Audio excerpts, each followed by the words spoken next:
பெரிய காரியம் மட்டும்தான் போவேன். நல்லது எதுவும் சாப்பிட மாட்டேன்.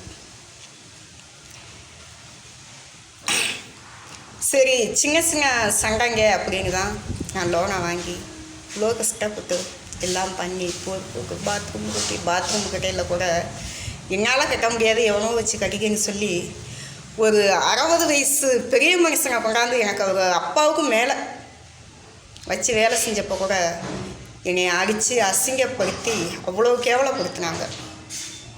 என்னை தாள் வச்சு அடித்து என் தாலியெல்லாம் அறுத்தாங்க. அந்த இடத்துல 4 நாளைக்கு என்னால் இருக்க முடியாது. 10 ரூபா யாரும் கொடுக்கல, பங்கை பிரித்து கொடுக்கல.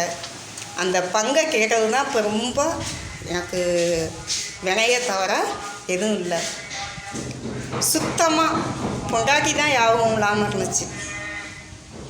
இப்போ அடுத்தது 23 வருஷமாக யாருக்காக ஓடி ஓடி உழைச்சி கஷ்டப்பட்டனோ இன்றைக்கி அதுங்களே இன்றைக்கி விஷமாக மாறும்னு நான் கொஞ்சம் கூட எதிர்பார்க்கல. பரவாயில்ல,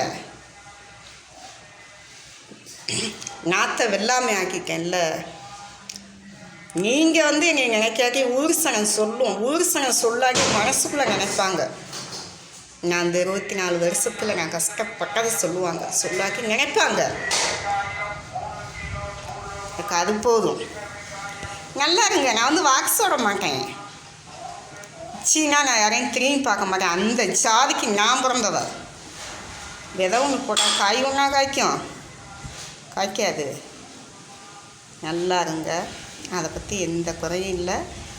நான் கண்ணீர் வடிச்சேன்னு வச்சுக்கவே, நான் வடிக்கிற கண்ணீருக்கு ஒவ்வொரு சொட்டு கண்ணீருக்கும் நீங்கள் பதில் சொல்லுவீங்க.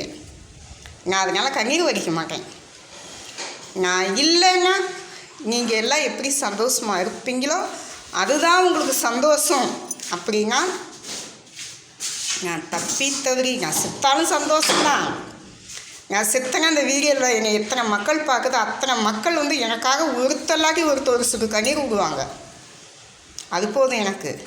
நீங்கள் எனக்காக ஆதங்கப்படணும்னு அவசியம் இல்லை. நான் செத்து கடந்தா கூட இது போனந்தானே போய் பார்க்கலான்னு என் மூஞ்சி வந்து பார்க்குற அதிகாரம் யாருக்கும் இல்லை.